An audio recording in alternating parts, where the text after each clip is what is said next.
Hello दोस्तों। अगर आप मेरा चैनल में पहले बार हो तो मेरा सी द वर्ल्ड सब्सक्राइब करना ना भूलना। हाँ दोस्तों, आप और भी वीडियोस चाहिए तो कमेंट करें। अध्याय 827 स्थानांतरण 6। उसने यह समझ लिया था वो परिवार के पास पैसे की बिल्कुल भी कमी नहीं थी। चूंकि वे कठिन परिस्थिति में नहीं थे, इसलिए उसे और अधिक मांगना पड़ा। इतनी प्रचुर संपत्ति जीवन में केवल एक बार ही मिलती है। यह सुनकर वू की मां ने अपना चाय का प्याला मेज पर रखा और धीरे से उसे थपथ पाया। क्या तुम अपनी बेटी को बेच रहे हो या उसकी शादी कर रहे हो? देश के लोग वाकई देश के ही लोग हैं। जब बेटी की शादी की बात आती है तो वे गोलमोल बातें नहीं करते। भले ही वह उनका अपना खून रिश्ता न हो, तो भी क्या यह इतना निर्दयी होना था? इस समय बीजिंग में जब कोई साधारण परिवार दुल्हन लेता था तो वह दहेज के रूप में अधिकतम 500 युआन देता था। लेकिन उनकी मांगें अलग अलग थीं। वे घर और पैसा दोनों चाहते थे, और जैसे ही उन्होंने अपना मुंह खोला, उनकी मांग 3000 हो गई। वो जिनजिन ने मुस्कुराते हुए कहा, आंटी, आपने जो कहा वह थोड़ा कठोर है।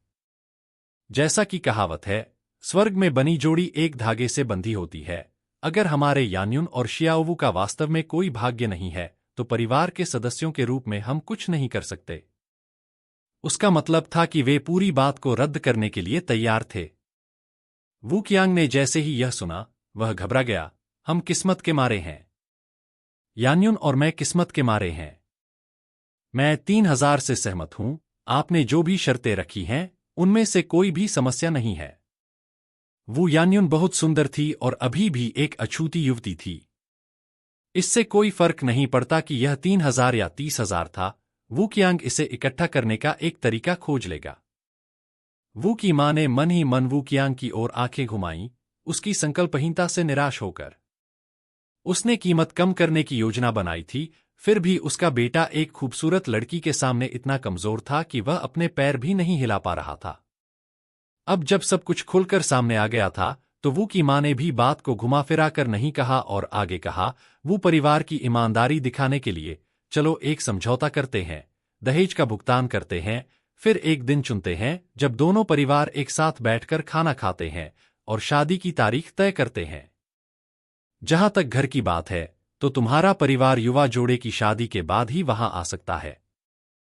सहमत? वू जिनजिन ने सिर हिलाया।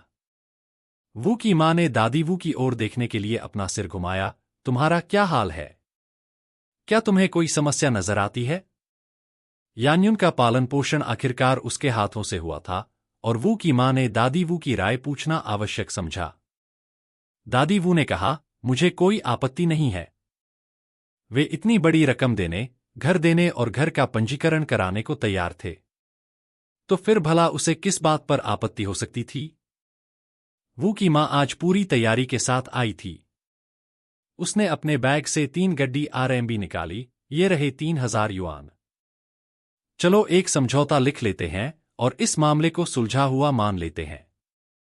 अच्छा अच्छा, दादी वू ने सिर हिलाया। दादी वू और वू जिनजिन दोनों ही अनपढ़ थीं, इसलिए समझौता कैसे तैयार किया जाए यह पूरी तरह से वू की मां और वू लैन पर निर्भर था। उन्हें पुष्टि के लिए केवल अपनी उंगलियों का निशान देना था। जब तक वे वू लैन के घर से बाहर नहीं निकले, तब तक दादी वू को कुछ अवास्तविकता का एहसास नहीं हुआ।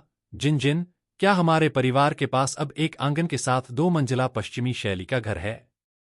बेशक, यह असली है। वो जिनजिन ने सिर हिलाया। केवल इतना ही नहीं, अब आपकी जेब में 3000 युआन भी हैं। दादी वू ने अपनी जेब टटोली। निश्चय ही, बैंक नोटों के वे मोटे ढेर अभी भी वहीं थे। वो जिनजिन ने आगे कहा, कैसा रहेगा? मेरे पास हुनर है ना? दहेज 2000 युआन था और मैं इसे 3000 तक ले जाने में कामयाब रही। आपकी सोच के अनुसार हमने सिर्फ एक घर लिया होता और कुछ नहीं, क्या हम बहुत बड़ा नुकसान नहीं उठा लेते? पूरे 3000 युआन। किस साधारण परिवार के पास इतना पैसा हो सकता है? धनवान लोग सचमुच अलग होते हैं। दादी वू ने मुस्कुराते हुए कहा, हाँ हाँ, तुम सक्षम हो। इसमें कोई आश्चर्य नहीं कि वे कहते हैं कि बेटी माँ की छोटी गद्देदार जैकेट होती है। वो जिनजिन ने आगे कहा, माँ, अब हमारे पास भी पैसे हैं, तो चलो एक साइकिल और एक सिलाई मशीन खरीद लें। ठीक है, जरूर। चलो अब चलें। एक साइकिल और एक सिंगर सिलाई मशीन की कीमत कुल मिलाकर 1100 युआन से अधिक थी, लेकिन दादी वू ने भुगतान करने में संकोच नहीं किया। वू यान्युन ने घर पहुंचने के बाद अपनी लंबी पोशाक उतारकर पैच वाले अपने सामान्य कपड़े पहन लिए। दोपहर तक दादी वू मुस्कुराते हुए चेहरे के साथ लौटीं। उनके हाथों में 2 भुने हुए मुर्गे थे। डालोंग, एरलोंग, आओ और कुछ भुना हुआ चिकन खाओ। दादी वू ने वू डालोंग और वू एरलोंग को भुना हुआ चिकन खाने के लिए बुलाया। जैसे ही उन्होंने सुना कि वहां भुना हुआ चिकन है, दोनों छोटे बच्चे बहुत खुश हुए और तुरंत पागलों की तरह दौड़ पड़े। वू एरलोंग ने एक चिकन पैर तोड़ा। मैं यह चिकन पैर बड़ी बहन को खाने के लिए लाऊंगा। वू दादी का चेहरा काला पड़ गया। तुम्हें यह उसे नहीं देना है। अभी अभी वू यान्युन ने वू परिवार का अपमान किया था और दादी वू अभी भी शांत नहीं हुई थी। तभी वू यान्युन एक ड्रेस पकड़े हुए आई। दादी वू ने जल्दी से भुना हुआ चिकन छिपा दिया। तुम यहां क्या कर रही हो? वू यान्युन ने पोशाक एक तरफ रख दी। दादी, मैं यह पोशाक स्वीकार नहीं कर सकती। कृपया इसे चाची को वापस कर दीजिए। वह पोशाक पहनना उसे कभी ठीक नहीं लगा। यह तुम्हें दिया गया है, तुम इसे पहनो, दादी वू ने कहा। कोई जरूरत नहीं, बस इसे आंटी को लौटा दो। यह कहने के बाद वू यान्युन मुड़ी और चली गई। दादी वू की खुद वू यान्युन के बारे में मजबूत राय थी और अब उन्हें और भी अधिक महसूस हुआ कि वू यान्युन दिखने लायक नहीं थी। एक पोशाक को लेकर इतना हंगामा। दोपहर में वू यान्युन तय समय के अनुसार नूडल रेस्तरां में पहुंची। 2 बजे ठीक रेस्तरां का आराम करने का समय था। वू यान्युन को देखकर जो किंगशांग ने गर्मजोशी से उसका अभिवादन किया। युवती, तुम आ गई हो। आंटी, जो किंगशांग ने आगे कहा, जल्दी आओ, हमारे बॉस अंदर हैं। वू यान्युन ने जो किंगशांग का अंदर पीछा किया। जैसे ही वह अंदर आई, वू यान्युन ने एक परिचित आकृति देखी, यांगयांग। नियांग भी थोड़ा हैरान हुई और मुस्कुराते हुए बोली, चाची झोऊ, क्या यह युवती, जिसका आपने उल्लेख किया था, नौकरी के लिए आवेदन करने आ रही थी? झोऊ किंगशांग भी अचंभित रह गया। उसने सिर हिलाया और कहा, हाँ हाँ, वह वही है। यांगयांग, तुम दोनों एक दूसरे को जानते हो? नियांग ने वू यान्युन के बैठने के लिए एक कुर्सी खींची। हम सिर्फ परिचित ही नहीं, बल्कि अच्छे दोस्त भी हैं। नियांग को वू यान्युन के बारे में अच्छी धारणा थी। यह युवा लड़की हमेशा उसे एक अजीब तरह का आत्मीयता का एहसास देती थी। वू यान्युन ने अपनी आंखों में स्पष्ट आश्चर्य के साथ नियांग को देखा। यांगयांग, तुम इस जगह के बॉस हो? नियांग ने सिर हिलाया, हाँ। यांगयांग, तुम अविश्वसनीय हो। नियांग जैसा व्यक्ति निश्चित रूप से अच्छी पृष्ठभूमि से आया होगा, न कि उसके जैसा जिसके पास कुछ भी नहीं था, जो एक गरीब पृष्ठभूमि से आई थी और अपना पेट भी नहीं भर पाती थी। यह कहना झूठ होगा कि उसे ईर्ष्या नहीं थी। हर लड़की राजकुमारी बनने का सपना देखती है। वू यान्युन कोई अपवाद नहीं था। नियांग ने तब पूछा, यान्युन, क्या तुम काम की तलाश में हो? हाँ, वू यान्युन ने सिर हिलाया। यांगयांग, क्या तुम मुझे नौकरी दे सकते हो? नियांग ने एक पल के लिए हिचकिचाते हुए कहा, यान्युन, इस साल तुम सिर्फ 17 साल की हो और नियमों के अनुसार हमारी दुकान नाबालिगों को काम पर नहीं रख सकती। लेकिन मेरी दूसरी दुकान में लंबे समय तक काम करने वाले कर्मचारियों की कमी है। मासिक वेतन 40 युआन है। क्या तुम्हारे माता पिता आने को तैयार होंगे? आखिरकार नियांग व्यवसाय में थी और उसके प्रतिस्पर्धी उसे बाज की तरह देख रहे थे। अगर उसने वास्तव में एक बाल मजदूर को काम पर रखा तो यह मुसीबत को आमंत्रित करना होगा। कहावत है, पेड़ जितना बड़ा होगा, हवा से बचना उतना ही मुश्किल होगा। फिलहाल वह ऐसा जोखिम नहीं उठा सकती थी। हालांकि वह वास्तव में वू यान्युन की मदद करना चाहती थी, इसलिए उसने वू यान्युन के माता पिता को काम पर रखने का सुझाव दिया। 40 युआन का मासिक वेतन? इन शब्दों से वू यान्युन की आंखें चमक उठीं। वू जिनशु और यान एरजू का संयुक्त मासिक वेतन मुश्किल से 20 युआन था। अगर वे नियांग के लिए काम करते तो वे 80 युआन प्रति माह कमा सकते थे। उन 80 युआन के साथ उसे अपने 2 भाइयों की स्कूली शिक्षा और भोजन और कपड़ों की समस्याओं के बारे में चिंता करने की जरूरत नहीं होगी। वू यान्युन ने उत्साह से कहा, क्या मेरे माता पिता सचमुच काम पर आ सकते हैं? नी यांग ने सिर हिलाया, हाँ। वू यान्युन ने थोड़ी चिंता के साथ कहा, लेकिन मेरे माता पिता अनपढ़ हैं और मेरे पिताजी विकलांग हैं, उनके दाहिने हाथ की छोटी उंगली गायब है। क्या वे वाकई काम पर आ सकते हैं? यह ठीक इसलिए था क्योंकि यान एरजू अशिक्षित थे और वू जिनशु को स्वास्थ्य संबंधी समस्याएं थीं, जिसके कारण उन्हें कभी अच्छी नौकरी नहीं मिली। अन्यथा उनके परिवार को गुजारा करने के लिए संघर्ष नहीं करना पड़ता। यह ठीक है, नी यांग ने आगे कहा, जब तक चाचा और चाची को कोई आपत्ति नहीं है, सफाई का काम करने के लिए साक्षरता की आवश्यकता नहीं है और यह अपेक्षाकृत हल्का है और इसके लिए अधिक ताकत की आवश्यकता नहीं है। अध्याय 828 दबंगई। नूडल रेस्तरां की सफाई का काम मुख्य रूप से टेबल को व्यवस्थित करना और फर्श को साफ करना शामिल है, जो कड़ी मेहनत करने वाले किसी व्यक्ति के लिए भारी श्रम नहीं माना जाता है। यांगयांग, क्या तुम गंभीर हो? वू यान्युन ने अविश्वास के भाव से पूछा। नी यांग ने सिर हिलाया। बेशक मैं गंभीर हूं। क्या तुम्हें लगता है कि मैं इस तरह की किसी बात पर मजाक करूंगी? वैसे क्या तुम्हारे माता पिता घर पर हैं? अगर वे हैं, तो उन्हें ट्रायल के लिए बुलाओ। अगर उन्हें लगता है कि यह ठीक है, तो वे कल सुबह से काम शुरू कर सकते हैं। वू यान्युन ने उत्साहित होकर कहा, वे घर पर हैं, घर पर। मैं अभी जाकर उन्हें बुलाता हूं। वू जिनशु और यान एरजू वास्तव में घर पर नहीं थे, लेकिन वू यान्युन नहीं चाहते थे कि वे इतनी अच्छी नौकरी का अवसर खो दें। ठीक है, यान्युन, जल्दी मत करो। मैं आज पूरे दिन दुकान में रहूंगा। यह सुनकर जोउ किंगशांग ने आश्चर्य से नी यांग को देखा। चूंकि वहां कई दुकानें थीं, इसलिए नी यांग आमतौर पर प्रत्येक दुकान में 2 घंटे से ज्यादा नहीं बिताती थी। आज वो यान्युन की मदद करने के लिए उसने कहा कि वह पूरे दिन दुकान में रहेगी। तो यांगयांग, मैं अभी वापस आता हूं। वो यान्युन दरवाजे की ओर दौड़ा। हम्मा। सौभाग्य से वो यान्युन जिस जगह काम करती थी, वह यहां से ज्यादा दूर नहीं थी। वह पहले चावल की दुकान पर गई जहां यान एरजू काम करती थी। मई के हल्के मौसम में यान एरजू को बहुत पसीना आ रहा था क्योंकि वह चावल की दुकान की दूसरी मंजिल तक 160 पाउंड का चावल का थैला उठा रही थी।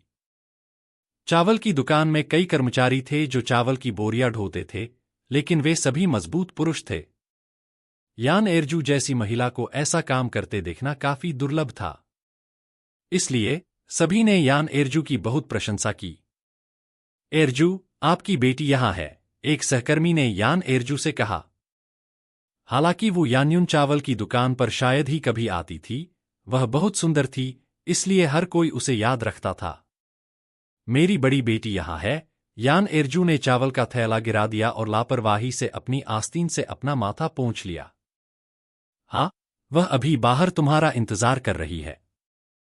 ओह, तो मैं अभी जाऊंगी। यान एरजू ने अपनी आस्तीन नीचे कर ली। आमतौर पर वो यान्युन उसे ढूंढने चावल की दुकान पर नहीं आती थी, जब तक कि घर पर कुछ न हो जाए। यह विचार आते ही यान एरजू को अचानक चिंता होने लगी और वह तेजी से दरवाजे की ओर भागा। ज़ियाओयुन, तुम क्यों आए? घर में कुछ गड़बड़ है क्या? नहीं, वो यान्युन ने अपना सिर हिलाया। मां, मैंने आपके और पिताजी के लिए एक बेहतर नौकरी ढूंढ ली है। कृपया छुट्टी लें और फिर मेरे साथ साक्षात्कार के लिए आए। घर में कुछ भी गलत न होने से राहत महसूस करते हुए यान एरजू ने पूछा, कैसी अच्छी नौकरी? वो यान्युन ने स्थिति स्पष्ट की। यह सुनकर यान एरजू ने आश्चर्य से कहा, सचमुच 40 युआन प्रति माह? चावल की दुकान में काम करके, दिन रात संघर्ष करके, वह मुश्किल से महीने में 10 युआन से थोड़ा ज्यादा कमा पाती थी। और अब सिर्फ सफाई करके वह महीने में 40 युआन कमा सकती है। उस समय कारखानों में काम करने वाले शिक्षित लोग भी केवल 30 युआन प्रति माह कमाते थे। क्या वह, जो एक भी लिखित अक्षर नहीं पहचान सकती थी, वास्तव में 40 युआन का मासिक वेतन कमा सकती थी? सच में, वो यान्युन ने आत्मविश्वास से सिर हिलाया। मां, चलो जल्दी से पापा को ढूंढते हैं। यान एरजू ने झिझकते हुए कहा, अभी भी कुछ हद तक अविश्वास में। जियाओयुन, तुम किसी के द्वारा मूर्ख तो नहीं बनाए जा रहे हो, है न? वू यान्युन ने मुस्कुराते हुए कहा, यांगयांग धोखेबाज नहीं है। यह वही है जिसने पिछली बार हमें डंपलिंग सूप खाने के लिए आमंत्रित किया था और मुझे 13 युआन दिए थे। यह सुनकर यान एरजू ने उसकी बात पर 70 से 80% विश्वास किया और अपना एप्रन उतार दिया। तो मैं अभी हमारे बॉस से छुट्टी मांग लूंगी। यान एरजू ने सफलतापूर्वक विदा ली। चलो जल्दी चलें। माँ और बेटी उस निर्माण स्थल पर पहुंची जहां वो जिनशु काम करता था। काम के बारे में सुनकर वो जिनशु को भी कुछ हद तक हैरानी हुई। निर्माण स्थल पर पूरे दिन काम करने के बाद उसे केवल कुछ सेंट ही मिलते थे। 40 युआन का मासिक वेतन निस्संदेह बड़ी खुशखबरी थी। वे तीनों 1 घंटे से भी कम समय में नियांग नूडल रेस्तरां पहुंचे। यान्युन, तुम यहां हो। ये तुम्हारे चाचा और चाची होंगे। नियांग विनम्रता से खड़ी हो गई। वो यान्युन ने सिर हिलाया। यांगयांग, ये मेरे पिता हैं और ये मेरी माँ है। माँ और पिताजी, ये यांगयांग हैं और वो इस नूडल रेस्तरां की मालकिन है। नमस्ते युवा कॉमरेड, मैं जियाओयुन की माँ हूं। मैं यान्युन का पिता हूं।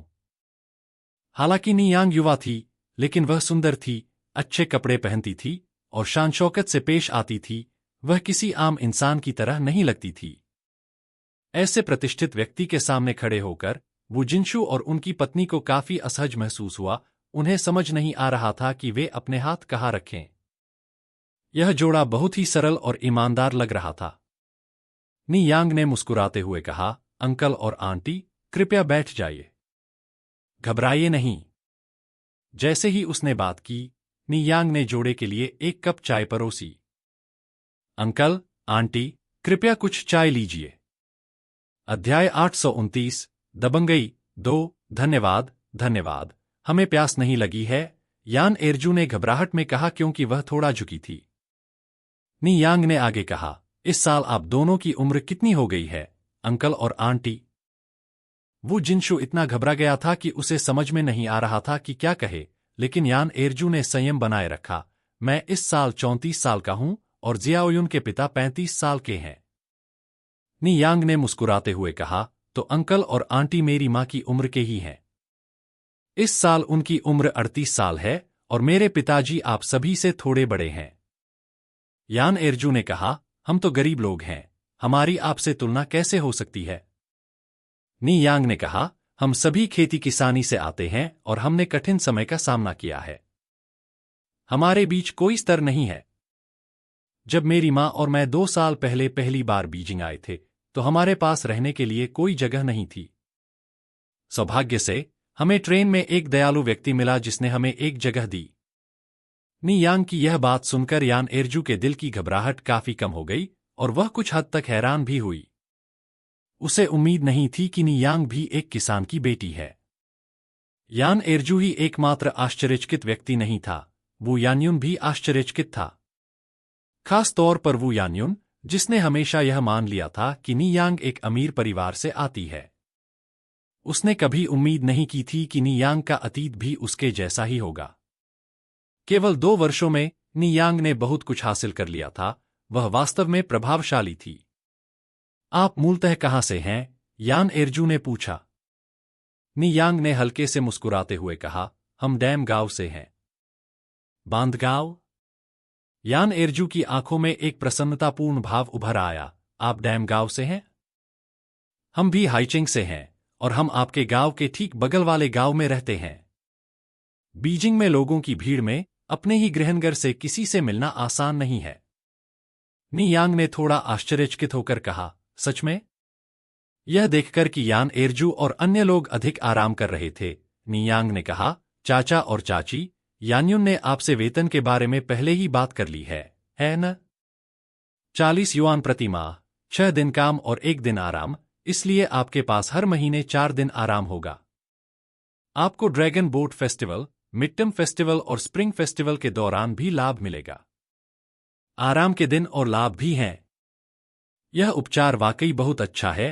यान एरजू थोड़ा हैरान थी। उसने उम्मीद नहीं की थी कि वेतन इतना अधिक होगा और इसमें आराम के दिन भी शामिल होंगे। नी यांग ने सिर हिलाया। चाचा और चाची, अगर आप सहमत हैं तो काम के माहौल को देखने के लिए अब मेरे साथ आइए। हम सहमत हैं। बेशक, हम सहमत हैं। यान एरजू ने उत्सुकता से सिर हिलाया। इतनी बढ़िया नौकरी के अवसर के साथ सहमत न होना मूर्खता होगी। तो अंकल और आंटी, कृपया मेरे साथ आइए। दूसरा नूडल रेस्तरां यहां से थोड़ा दूर था। नी यांग उन तीनों को टैक्सी से वहां ले गया। टैक्सी में ठीक 5 सीटें थीं। नूडल रेस्टोरेंट की यह दूसरी शाखा पिछले वाले से काफी बड़ी थी, जिसमें 2 मंजिलें थीं, ऊपर और नीचे दोनों। हालांकि स्टोर फ्रंट बड़ा था, फिर भी यह खाने वालों से भरा हुआ था। इस शाखा की स्टोर मैनेजर गौदान की महान जियाओकिन थी। यांगयांग, नी यांग को आते देख हान जियाओकिन जल्दी से उसका अभिवादन करने के लिए बाहर आया। नी यांग ने आगे कहा, आंटी हान, ये मेरी अच्छी दोस्त वू यान्युन है और ये यान्युन के माता पिता हैं। हमारे स्टोर को 2 सफाई कर्मचारियों की जरूरत है और मैंने पहले ही अंकल वू और आंटी वू से इस बारे में चर्चा कर ली है और वे कल से काम करना शुरू कर देंगे। अंकल वू, आंटी वू, ये यहाँ के स्टोर मैनेजर हैं, हान जियाओकिन। नमस्ते, मैनेजर हान। हान जियाओकिन भी बहुत ही मिलनसार व्यक्ति थे, मुस्कुराते हुए, इतने औपचारिक मत बनो, यहां ऐसे नियमों की कोई जरूरत नहीं है, बस मुझे जियाओ हान कहो। अंदर आओ और काम के माहौल से परिचित हो जाओ। वास्तव में सफाई का काम बहुत आसान है, बस टेबल पोंछना और फर्श साफ करना है। सभी लोग उसके पीछे अंदर चले गए। स्टोर में पहले से ही एक सफाई करने वाली महिला थी। थोड़ी देर स्टोर में इधर-उधर देखने के बाद यान एरजू और वू जिनशु को बिल्कुल तनावमुक्त महसूस हुआ। यहां सफाई करना बिल्कुल घर के काम करने जैसा था। चूंकि वे स्वयं किसान थे, इसलिए इस तरह का काम उनके लिए कोई मायने नहीं रखता था, खासकर तब जब दुकान पर वेतन बहुत अधिक था। यह पुष्टि करने के बाद कि नौकरी में कोई समस्या नहीं है, दंपति ने हान शियाओकिन के साथ अपने अनुबंध पर हस्ताक्षर किए। शाम को जब वे घर पहुंचे, तब भी यान एरजू और वू जिनशु थोड़े हैरान थे। जिनशु, क्या हमें वाकई 40 युआन प्रति माह वाली नौकरी मिल गई है? सचमुच? वू जिनशु ने सिर हिलाया और बैग से अनुबंध निकाला। देखो, हमने अनुबंध पर हस्ताक्षर भी कर दिए हैं। यान एरजू खुशी से अभिभूत हो गया। उसे समझ में नहीं आया कि क्या कहे और वह वू जिनशु की कलाई से चिपक गया। जिनशु, तब हमारा संयुक्त वेतन कितना होगा? यह 80 होगा, वू जिनशु ने उत्तर दिया। 80? यान एरजू खुशी से जोर से हंसा। 80? इन 80 युआन से हम तीनों बच्चों को स्कूल भेज सकते हैं और हमें कभी भी किराए के पैसे न होने की चिंता नहीं करनी पड़ेगी। अध्याय 830, दबंगई 3। एक महीना 80 युआन है, एक वर्ष 960 युआन है। अतीत में वे प्रति वर्ष केवल 200 युआन से थोड़ा अधिक ही कमा पाते थे और अब यह लगभग 5 गुना बढ़ गया है। अपने माता पिता को खुश देखकर वू यान्युन भी बहुत खुश हुई। उसे इस बात की खुशी थी कि वह अंततः स्कूल जा सकेगी। उसके माता पिता को अब भविष्य में जीविका चलाने की चिंता नहीं करनी पड़ी। एक गरीब परिवार के लिए शिक्षा सबसे अच्छा रास्ता है। एक बार जब वह विश्वविद्यालय में प्रवेश ले लेगी, तो वह अपने परिवार को बेहतर जीवन की ओर ले जाएगी। यान एरजू ने अपना सिर घुमाकर वू यान्युन की ओर देखा और मुस्कुराते हुए कहा, जियाओयुन, हमारे गांव का ज्योतिषी सही कह रहा था, तुम स्वर्ग से पुनर्जन्म लेने वाले शुभ सितारे हो, जो हमारे परिवार के लिए सौभाग्य लाने में सक्षम हो। वू यान्युन ने जवाब दिया, माँ, यह सब अंधविश्वास है। मुझे लगता है कि हमें यांगयांग का शुक्रिया अदा करना चाहिए। अगर वह नहीं होती, तो आपको और पिताजी को इतनी अच्छी नौकरी नहीं मिलती। न तो वू जिनशु और न ही यान एरजू पढ़ सकते थे, और वू जिनशु विकलांग थे, जिसका मतलब था कि कोई भी दुकान आमतौर पर उन्हें काम पर नहीं रखती थी। यान एरजू ने अपना सिर हिलाया, तुम सही कह रही हो, हमें यांगयांग का ठीक से शुक्रिया अदा करना चाहिए। यांगयांग वाकई बहुत काबिल है, उसके पास कई स्टोर फ्रंट हैं और इतनी कम उम्र में वह बॉस भी बन गई है। वह सिर्फ 17 या 18 साल की लगती है। वैसे, जियाओयुन, तुम यांगयांग से कैसे मिली? वू यान्युन ने उत्तर दिया, यांगयांग और शियाओयू सहपाठी और अच्छे दोस्त हैं, मैं उससे शियाओयू के माध्यम से मिला था। ओह, मैं समझा। तभी दादी वू बाहर से हाथ में सुअर के मांस के 2 टुकड़े लेकर आईं। एरजू, यह मांस लो और बच्चों की भूख मिटाने के लिए इसे भून दो। यान एरजू ने आश्चर्य से कहा, मां, आपको यह मांस कहां से मिला? उस समय सुअर की चर्बी 2 युआन प्रति जिन थी और दादी वू के पास जो मांस की 2 पट्टियां थीं, वे कम से कम 3 से 4 जिन की थीं, जिसकी कीमत 7 से 8 युआन थी। वो परिवार इतना गरीब था कि पैसे भी कम थे। दादी वू पैसे कहां से ला सकती थीं? दादी वू ने जवाब दिया, बेशक मैंने इसे खरीदा है। क्या तुम्हें लगता है कि मैंने इसे चुराया है? यान एरजू ने सुअर के मांस की पट्टियां लीं। क्या यह जिनजिन था जिसने तुम्हें पैसे दिए? वो जिनजिन, हालांकि उसके परिवार की स्थिति खराब नहीं थी, लेकिन वह निश्चित रूप से इतनी उदार नहीं थी। आमतौर पर वह जो उपहार देती थी, उसे चुपके से दादी वू को दे देती थी, जैसे 2 लार्ड केक या 2 चिकन लेग। दादी वू ने यान एरजू को एक नजर देखा, यह मेरा अपना पैसा है। क्या बात है, तुम इस बूढ़ी औरत को कुछ निजी बचत रखने की अनुमति नहीं देते? नहीं, नहीं, मेरा यह मतलब नहीं था। यान एरजू ने जल्दी से अपना सिर हिलाया। फिर वो यानयुन से कहा, जियाओयुन, चलो रसोई में खाना बनाते हैं। ठीक है। वो यानयुन ने अपना सिर हिलाया और यान एरजू के नक्शेकदम पर चल पड़ी। माँ और बेटी के चले जाने के बाद वो जिनशू ने मुस्कुराते हुए दादी वू से कहा, माँ, मेरे पास आपके लिए कुछ अच्छी खबर है। क्या अच्छी खबर है? दादी वू ने पूछा। वो जिनशू ने जवाब दिया, यानयुन ने एरजू और मुझे नूडल रेस्तरां में नई नौकरी खोजने में मदद की। 40 युआन प्रति माह पर सफाई का काम। हमें हर महीने 4 दिन की छुट्टी मिलती है और छुट्टियों के दौरान लाभ भी मिलते हैं। सामान्य परिस्थितियों में दादी वू को यह सुनकर खुशी होती, लेकिन आज उसने बहुत कम प्रतिक्रिया दिखाई। आखिरकार अब तक वह दुनिया का कुछ हिस्सा देख चुकी थी।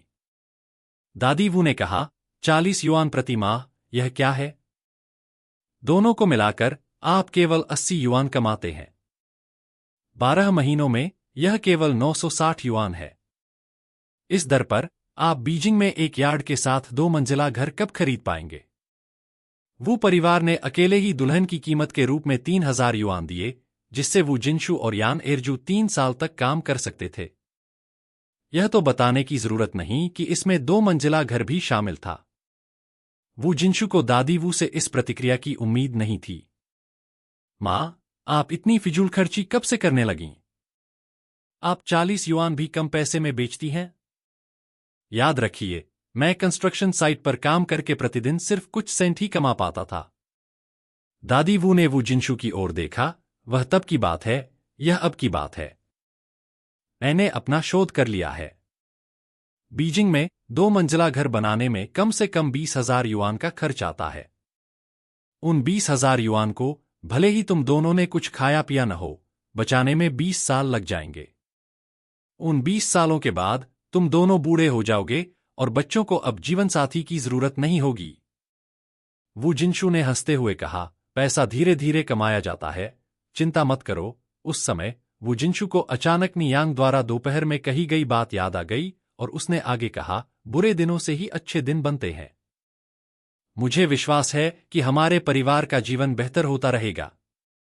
दादी वू ने नाक भौं सिकोड़ते हुए कहा, इस घर में मेरे बिना तुम भूल सकते हो कि दिन कभी बेहतर होंगे। इतना कहकर वह मुड़ी और घर के अंदर चली गई। और भी स्टोरी या चैप्टर के लिए मेरा चैनल को सब्सक्राइब, लाइक और शेयर करना ना भूलना। हाँ दोस्तों, आप और भी वीडियोस चाहिए तो कमेंट करें।